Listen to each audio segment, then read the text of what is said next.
The year was 1932, and Charles Lindbergh was a name that echoed across the globe. A hero, an icon, a man who had conquered the skies. At just 25 years old, he had flown solo across the Atlantic, a daring feat that made him the world's most celebrated aviator. His face was plastered on every newspaper, his name whispered in awe by school children and adults alike. To the world, Lindbergh was untouchable, a symbol of American courage and ambition. But behind the fame, behind the headlines, he was a husband, a father, a man who craved a quiet life away from the spotlight. In the rolling hills of Hopewell, New Jersey, he thought he'd found it. A sprawling estate, surrounded by dense woods, where he and his wife, and Maura Lindbergh, could raise their young son, Charles Augustus Lindbergh Jr., in peace. The Lindberghs' home was a sanctuary, or so they believed. It was a place where the hum of the world's admiration couldn't reach them, where the constant clamor of reporters and photographers faded into the rustle of leaves and the chirping of crickets. The estate was isolated, deliberately so, perched on a lonely stretch of road, with the nearest neighbors miles away. It was here, in this carefully chosen haven, that the Lindberghs welcomed their firstborn son, a blonde-haired, blue-eyed boy they called Charlie, born on June 22, 1930. He was their pride, their joy, a living testament to their love. At 20 months old, Charlie was a bundle of energy, toddling around with a mischievous grin, his laughter filling the quiet rooms of the house. To Charles and Anne, he was perfect. But perfection, as history so often proves, is a fragile thing. On the evening of March 1, 1932, the air in Hopewell was unusually chilly for early spring. A biting wind swept through the trees, rattling the windows of the Lindbergh estate. Inside, the house was warm, the fire crackling softly as the family went about their evening routine. And, pregnant with their second child, had spent the day tending to Charlie, who was recovering from a slight cold. The nursery, located on the second floor, was cozy and secure, or so they thought. The windows were shut tight against the cold, the shutters fastened. Betty Gow, the family's trusted nursemaid, had checked on Charlie earlier, tucking him into his crib with a soft lullaby. By 7:30 p.m., the house was quiet, the kind of quiet that feels safe, comforting, like the calm before a storm. Charles Lindbergh Sr. was in his study, poring over maps and notes, his mind always half in the clouds, planning his next venture. And was nearby, reading a book, her thoughts drifting to the future, to the family they were building. Neither of them could have known that outside, in the darkness, something was moving. The woods around their home, so peaceful during the day, now held a shadow, a presence that didn't belong. The clock ticked on, each second pulling them closer to a moment that would shatter their world and grip a nation in fear. This wasn't just a story of a family. It was the story of a crime that would haunt America, a mystery that would unravel lives and expose the fragility of even the most celebrated among us. The Lindberghs, for all their fame and fortune, were about to become the center of a nightmare that no one could have predicted. If you're fascinated by cases like this, make sure to hit subscribe and join us here at the Crime O'Clock, where every case is a ticking mystery waiting to be solved. The night of March 1st, 1932, was cloaked in an eerie stillness, the kind that makes the hairs on the back of your neck stand up, even if you don't know why. The Lindbergh estate, nestled in the secluded woods of Hopewell, New Jersey, was dark, save for the soft glow of a few lamps spilling out from the windows. Inside, the house was settling into its nightly rhythm. Charles Lindbergh was still in his study, his mind absorbed in plans for aviation's future, while Anne, exhausted from a day of caring for their son, had retired upstairs. Little Charlie, their 20-month-old boy, was asleep in his crib, or so they believed. The nursery was quiet, the only sound the faint creak of the house settling against the wind. Around 9:30 p.m., Betty Gow, the nursemaid, made her way to the nursery for a final check on Charlie. She moved softly, her footsteps muffled on the thick carpet, not wanting to disturb the toddler if he was sleeping soundly. The room was dimly lit, the curtains drawn tight against the chilly night. As she approached the crib, her heart skipped a beat.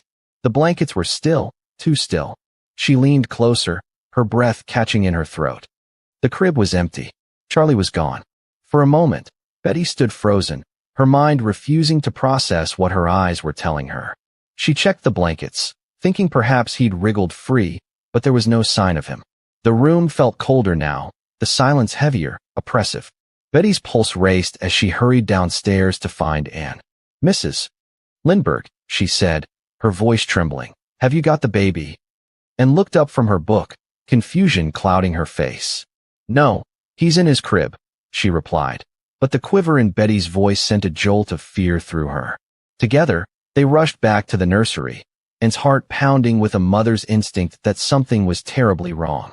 The empty crib stared back at them, a silent accusation.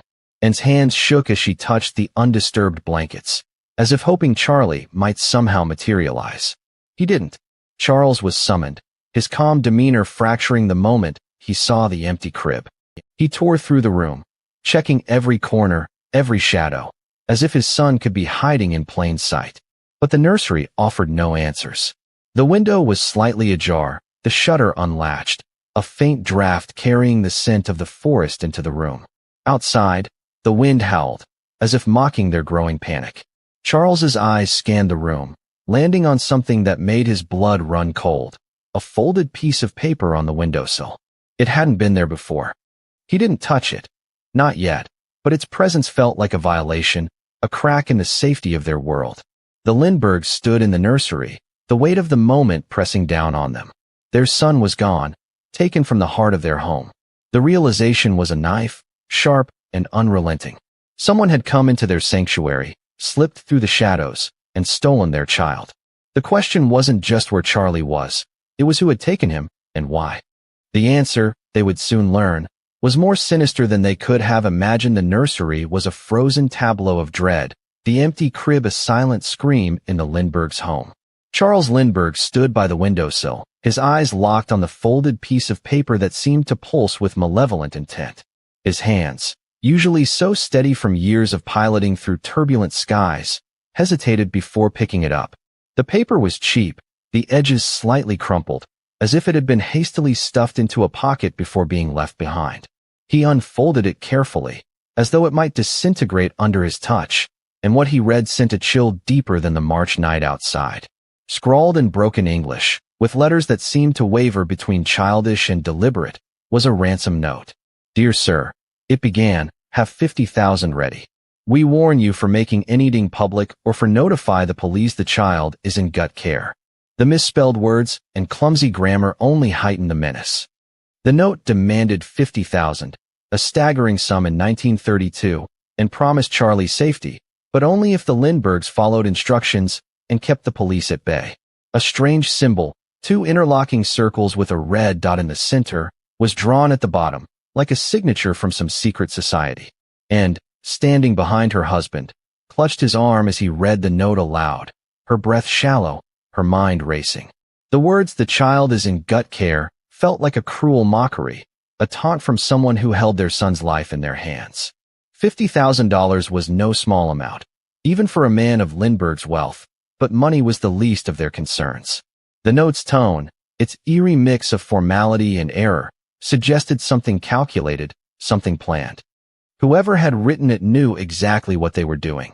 They had targeted the Lindberghs, not just for their money, but for their fame. The audacity of stealing the child of America's hero from his own home was a crime that felt personal, almost vengeful. Charles's first instinct was to act, to take control as he had in the cockpit, but this was no storm he could navigate with skill alone. He told Anne and Betty to stay in the house, to touch nothing, and he stepped outside, scanning the darkness for any sign of the intruder.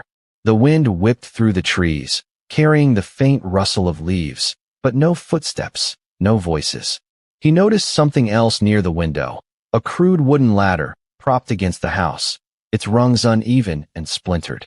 It was too short to reach the nursery window comfortably, suggesting a clumsy or desperate effort. Muddy footprints marred the ground below, but they trailed off into the shadows, swallowed by the night. Back inside, the Lindberghs faced an impossible choice. The note warned against involving the police, but how could they not? Their son was gone, and every second felt like a lifetime. Charles, torn between the note's threats and his need for action, made a call to the New Jersey State Police, his voice steady but laced with urgency. As he hung up, Ann's eyes met his, filled with a silent plea, "Bring our boy back." The note lay on the table now, its cryptic symbol staring up at them like an eye that saw too much. The Lindberghs didn't know it yet, but that piece of paper was the first thread in a web that would entangle a nation. If you're hooked on this unfolding mystery, smash that subscribe button and join us at the Crime O'Clock, where every case is a ticking enigma waiting to be unraveled. The Lindbergh estate, once a haven of solitude, was now a crime scene pulsing with urgency. By the early hours of March 2nd, 1932, the quiet New Jersey night was shattered by the wail of police sirens converging on Hopewell. The New Jersey State Police, led by Colonel H. Norman Schwarzkopf, not yet the household name his son would become, arrived with a grim determination. Flashlights swept across the grounds, illuminating the crude ladder leaning against the house, its rungs sagging under the weight of its own shoddy construction. The muddy footprints below the nursery window were photographed, measured, and cast in plaster, though the wind and soft earth had blurred them into frustrating ambiguity. Inside, the ransom note was handled with gloved hands, its cryptic words and strange symbol, a pair of interlocking circles with a red, burned into the minds of everyone who saw it. Charles Lindbergh, ever the man of action, paced the house, his jaw set, his eyes scanning every detail as if he could will his son back into existence. He insisted on being involved, his aviator's instinct for control clashing with the chaos of the moment. And, pale and trembling, clung to Hope, her hands clasped tightly as she answered the officer's questions about the night's events. The police combed the nursery, noting the slightly open window, the unlatched shutter, and the absence of fingerprints, a detail that struck them as oddly deliberate.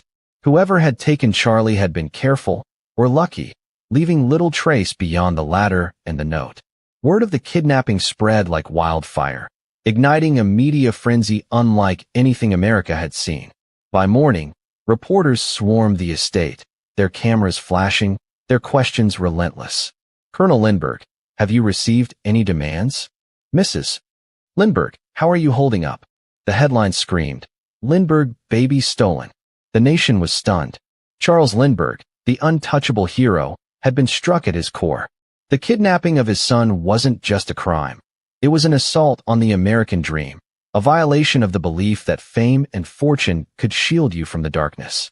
The police expanded their search, fanning out into the dense woods around Hopewell. Bloodhounds were brought in, their noses low to the ground, but the trail went cold at the edge of the property.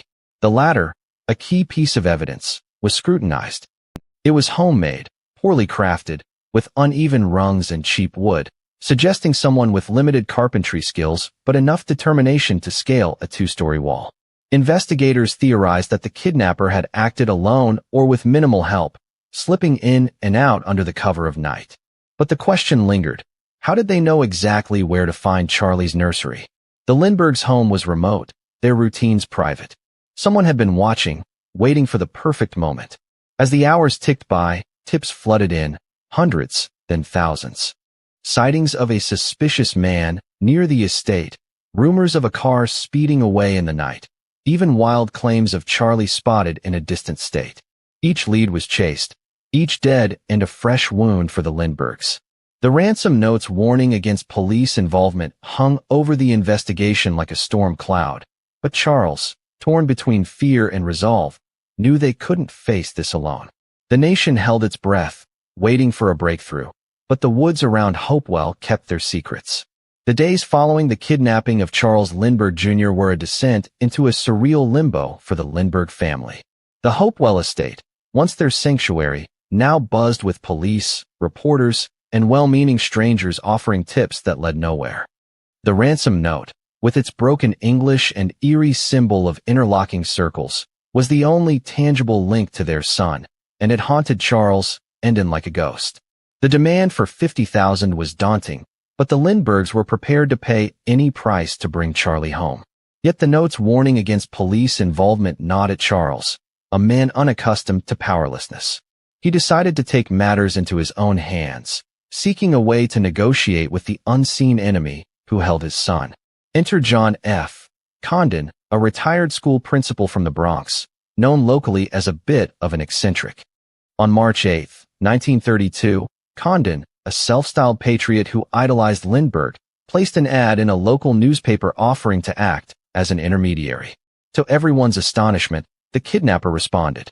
A letter arrived at Condon's home, marked with the same cryptic symbol from the ransom note, a pair of interlocking circles with a red dot. The letter instructed Condon to act as the go-between, promising Charlie's safe return if the money was delivered as demanded. Charles, desperate for any lead, met with Condon and agreed to let him handle the negotiations, dubbing him Jaffe, a code name based on his initials. It was a risky move, entrusting their son's fate to a stranger, but Charles saw no other path. Condon began exchanging letters with the kidnapper, who called himself John, in the correspondence. The notes were cryptic, filled with misspellings and odd phrasing, yet chillingly precise in their demands. The kidnapper raised the ransom to $70,000, claiming the original amount was insufficient due to police involvement. Charles, against the advice of the authorities, complied, gathering the money in gold certificates, traceable currency that might later help identify the culprit. The negotiations unfolded in the shadows, with Condon meeting John in dark cemeteries and quiet parks across New York City. Each meeting was a tense dance, Condon pressing for proof that Charlie was alive, while John remained elusive, his face hidden in the shadows, his voice low and accented. At one meeting, in Woodlawn Cemetery, John handed Condon a tiny sleeping suit, claiming it belonged to Charlie, and, upon seeing it, confirmed it was her son's, her hands trembling as she clutched the fabric, the last tangible piece of her boy. The sight broke her, yet it fueled Charles's resolve. He instructed Condon to arrange the final exchange, no questions asked. The police, though skeptical of Condon's role and frustrated by Lindbergh's insistence on secrecy, continued their investigation in parallel, chasing leads that seemed to evaporate like mist. The nation watched, breathless, as the Lindberghs walked a tightrope between hope and dread, their every move scrutinized by a public desperate for a happy ending. But the shadows were closing in, and the truth, when it came, would be far darker than anyone could imagine. The night of April 2nd, 1932, was heavy with anticipation, the air thick with the promise of resolution or betrayal. Charles Lindbergh, his heart a tangle of hope and fear, sat in a car parked near St. Raymond's Cemetery in the Bronx, the $70,000 in gold certificates carefully packed in a wooden box beside him. John Condon, the unlikely intermediary known as Jaffe, was at his side, their eyes scanning the darkness for the man who called himself John.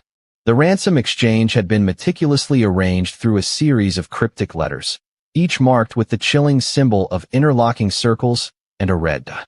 The kidnapper had promised to return Charlie once the money was delivered, but trust was a fragile thing, stretched thin by weeks of torment. Condon stepped out of the car, clutching the box of cash, his footsteps echoing in the quiet cemetery. A voice called out from the shadows, a low, guttural sound with a heavy accent. "Jaffe, over here," it said, and Condon followed, his heart pounding. In the dim light, he glimpsed a figure, his face obscured by a hat and scarf, moving quickly between the tombstones. The exchange was swift, almost anticlimactic. Condon handed over the box, demanding proof of Charlie's safety. John tossed a note in return, claiming it contained instructions for finding the boy, then vanished into the night. Lindbergh, waiting in the car, gripped the steering wheel, his knuckles white, as Condon returned with the note, but no child. The note was brief, directing them to a boat named Nellie, supposedly moored off the coast of Massachusetts, where Charlie was being held. Charles, desperate to believe, clung to the words, but a gnawing doubt crept in.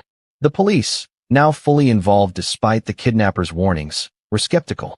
They traced the boat's supposed location, only to find empty waters, no Nellie, no Charlie. The realization hit like a physical blow. The kidnapper had taken the money and given them nothing but a cruel lie. And, back in Hopewell, wept as she held the tiny sleeping suit sent earlier, its faint scent of her son now a fading memory. The nation, glued to radio broadcasts and newspaper updates, shared in the Lindberghs' anguish, their hope dwindling with each passing hour. Investigators turned their attention to the ransom money itself.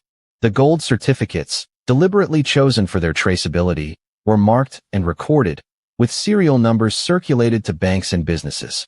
The police hoped the kidnapper would slip up, spending the money and leaving a trail. Meanwhile, Charles refused to give up, hiring private detectives to chase leads the police couldn't or wouldn't pursue. Every day brought new tips, sightings, rumors, even confessions, but none led to Charlie. The Lindberghs were trapped in a nightmare, their fame a double-edged sword that amplified both their pain and the public's obsession. The ransom exchange, meant to be the end of their ordeal, was only the beginning of a deeper descent. If you're caught up in this heart-wrenching mystery, smash that subscribe button and join us at the Crime O'Clock, where every case ticks closer to the truth. The hope that had flickered in the Lindberghs' hearts after the ransom exchange was snuffed out, replaced by a suffocating dread. Weeks had passed since the cruel deception in St. Raymond's Cemetery, and the trail to Charles Lindbergh Jr. had grown colder than the spring winds sweeping through Hopewell.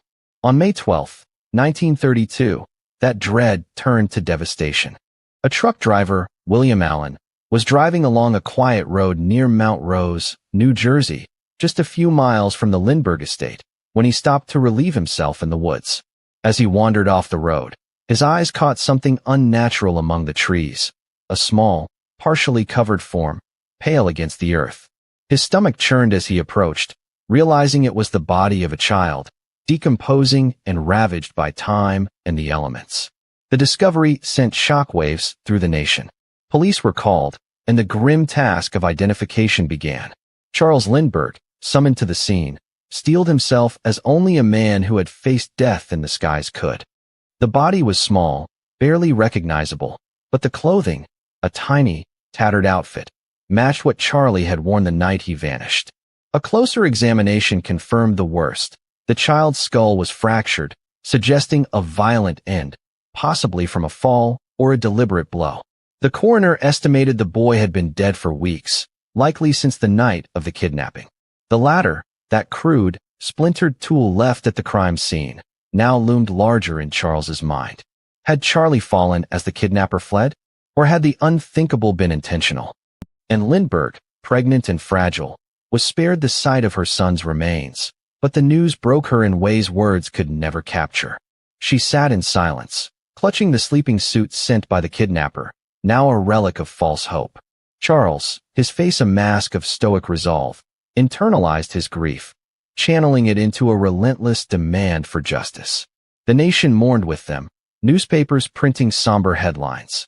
Lindbergh baby found dead. The public's fascination with the case, once fueled by hope, now turned to outrage. How could someone do this to America's hero, to an innocent child? The crime, already dubbed the crime of the century, took on a new weight, a tragedy that felt personal to millions. Investigators redoubled their efforts, now treating the case as a homicide. The ransom money, all $70,000 in marked gold certificates, became their best lead. Police distributed lists of serial numbers to banks, stores, and even gas stations, urging vigilance. The latter, too, was re-examined. It would trace to a lumber yard in the Bronx, though the trail ended there.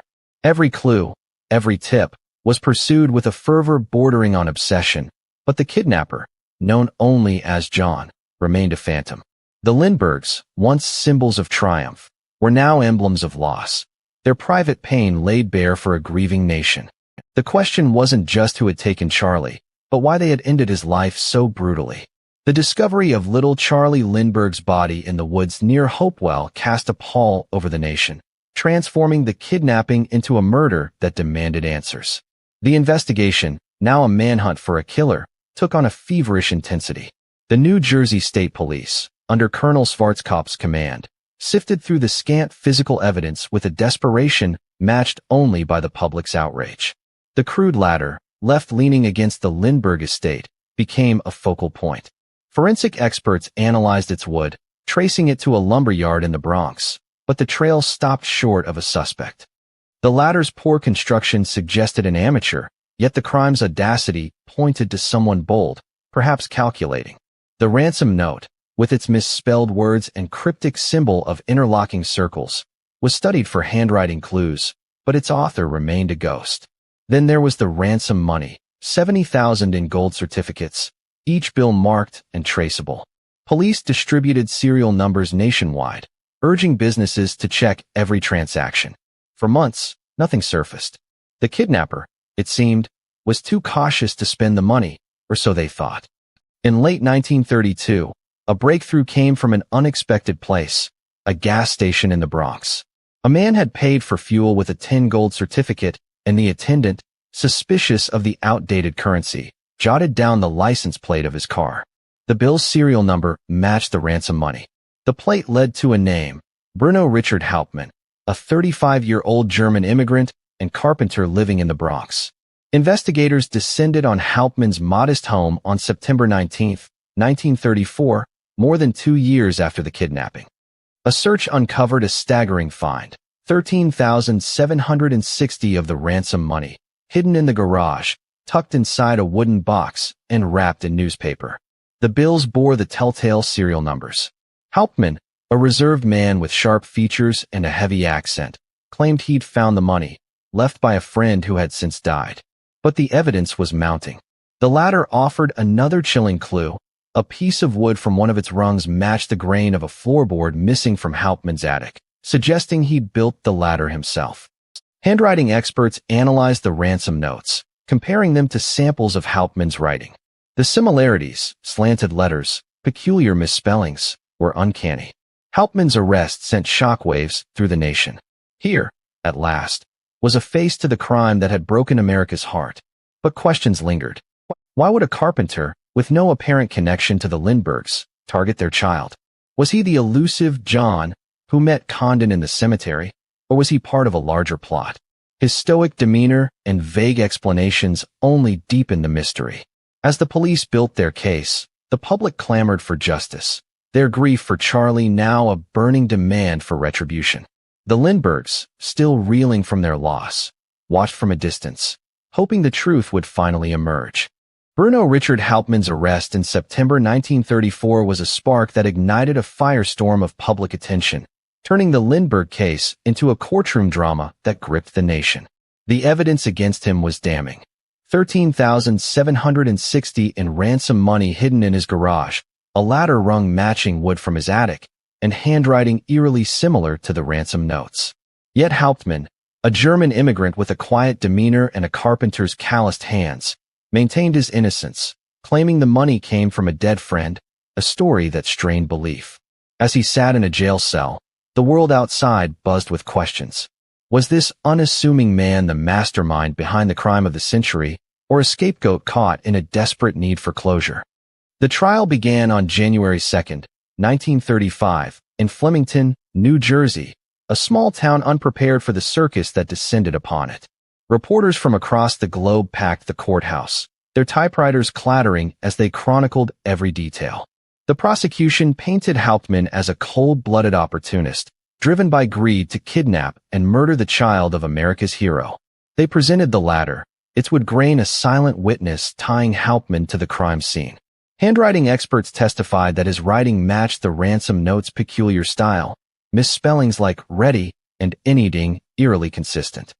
The gold certificates found in his possession were meticulously traced, with bank tellers and shopkeepers testifying to his spending of the marked bills across New York.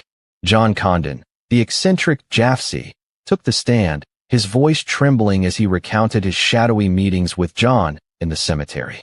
He identified Hauptmann's accent as the one he'd heard. Though his testimony wavered under cross-examination, his memory less certain in the courtroom's glare. Charles Lindbergh himself testified, his presence electrifying the room. He described the night of the kidnapping, the empty crib, the ladder, and the torment of the ransom exchange. His calm, measured voice carried the weight of a father's grief, and when he confirmed hearing Hauptmann's voice in a police lineup, the jury leaned forward, captivated. Hauptmann's defense was shaky, riddled with holes. His claim that the money came from a deceased friend, Isidore Fish, was met with skepticism. No one could verify Fish's involvement, and the story seemed too convenient. His wife, Anna, testified to his character, insisting he was home the night of the kidnapping, but her words were drowned out by the prosecution's relentless evidence. The defense argued the ladders could have come from anywhere, but the matching grain was hard to dismiss. As the trial stretched into February, the nation hung on every word, the courtroom a stage where justice and vengeance blurred. Hauptmann sat stoically, his fate teetering on the edge of a nation's need for answers. Was he the monster who stole Charlie, or a man ensnared by circumstance? The verdict loomed, and with it, the hope of closing a wound that had festered for years. On February 13, 1935, the courtroom in Flemington, New Jersey, was a pressure cooker of anticipation as the jury delivered its verdict. Bruno Richard Hauptmann, the carpenter whose quiet life had been thrust into the spotlight, sat motionless, his eyes fixed ahead. Guilty, the foreman declared, the word echoing like a gavel strike. Hauptmann was convicted of first-degree murder, sentenced to death for the kidnapping and killing of Charles Lindbergh Jr. The evidence, the ransom money, the ladder, the handwriting, had woven a noose too tight for his defense to unravel. The nation exhaled, some with relief, others with lingering unease. Justice, it seemed, had been served, but the scars of the crime of the century ran deep, and questions lingered like shadows in the Lindberghs' lives. Charles, and in Lindbergh, drained by the trial's glare, retreated from the public eye. The loss of Charlie had shattered their illusion of safety, and the media frenzy only deepened their grief. They moved to England in 1935, seeking peace far from the headlines that had hounded them.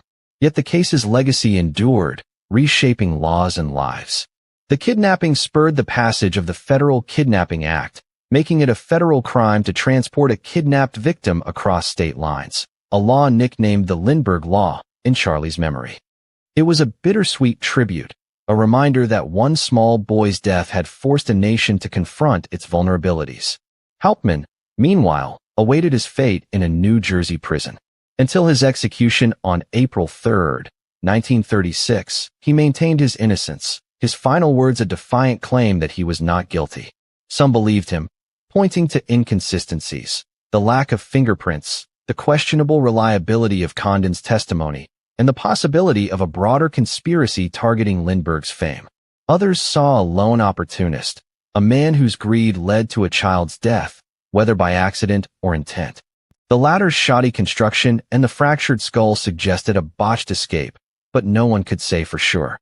The strange symbol on the ransom notes, two interlocking circles with a red, remained a mystery, hinting at a larger network that was never uncovered. Decades later, the Lindbergh kidnapping still captivates, a puzzle with pieces that don't quite fit. Was Hauptmann the sole culprit, or did others slip through the cracks? The ransom money, only partially recovered, fueled speculation of accomplices who vanished into the night. The Lindberghs rebuilt their lives, raising 5 more children, but the ghost of Charlie never left them. The case became a cultural touchstone, a warning that even heroes are not immune to tragedy. What do you think really happened? Was justice truly served, or does the truth still hide in those Hopewell woods? Share your thoughts in the comments, and don't forget to subscribe to the Crime O'Clock, because the next mystery might already be ticking.